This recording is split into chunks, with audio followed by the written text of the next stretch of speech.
Hello, നമസ്കാരം കൂട്ടുകാരെ. എന്തൊക്കെയുണ്ട് വിശേഷങ്ങൾ? എല്ലാവരും സുഖമായിട്ടിരിക്കുന്നോ? ഞാനും സുഖമായിട്ടിരിക്കുന്നു. ഇന്ന് നമുക്ക് ആയുർവേദത്തിലെ ഒരു അത്ഭുത സസ്യത്തെ പരിചയപ്പെടാം. ചങ്ങലം പരണ്ട. ചങ്ങലകൾ പോലെ കണ്ണികളുണ്ടായതുകൊണ്ടും ഇതിനെ ചങ്ങലം പരണ്ട എന്നറിയപ്പെടുന്നു. സംസ്കൃതത്തിൽ ഇതിനെ അസ്ഥി സംഹാരി എന്നും, അസ്ഥികളെ യോജിപ്പിക്കാനുള്ള കഴിവ്, ഒടിഞ്ഞ അസ്ഥികളെയൊക്കെ യോജിപ്പിക്കാനുള്ള കഴിവുണ്ടായതുകൊണ്ടാണ് അസ്ഥി സംഹാരി എന്നും വജ്രവല്ലി എന്നും അറിയപ്പെടുന്നു. തമിഴിൽ ഇതിനെ പരണ്ടൈവള്ളി എന്നറിയപ്പെടുന്നു.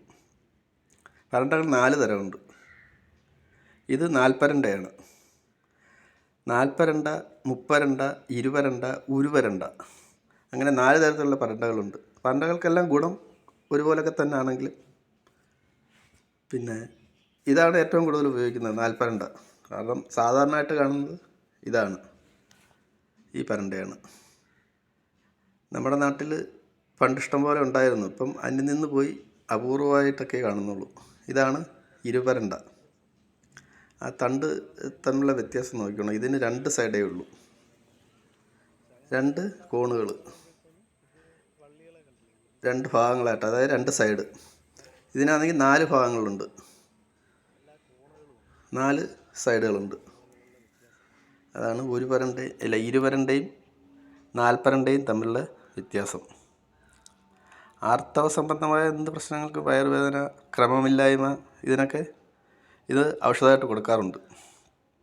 അതുപോലെ ചമ്മന്തിപ്പൊടിയാക്കി കഴിക്കാറുണ്ട്. ഇഷ്ടംപോലെ കാൽസ്യം ഉണ്ട്. ഇതാണ് ഉരുപരണ്ട, അതായത് ഒരു പരണ്ട. ഇതിൻ്റെ തട്ടാണെങ്കിൽ ഉരുണ്ടിരിക്കുകയാണ്.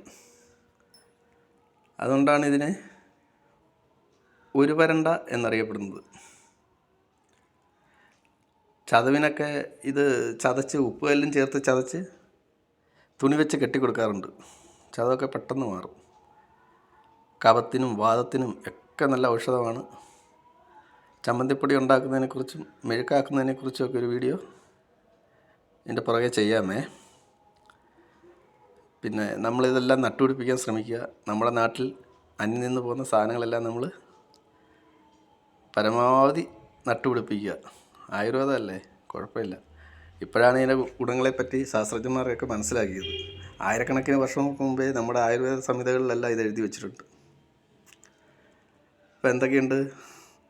നിങ്ങൾക്ക് എൻ്റെ ചാനൽ ഇഷ്ടപ്പെട്ടെങ്കിൽ ഒന്ന് സബ്സ്ക്രൈബ് ചെയ്യുക, ലൈക്ക് ചെയ്യുക, ഷെയർ ചെയ്യുക.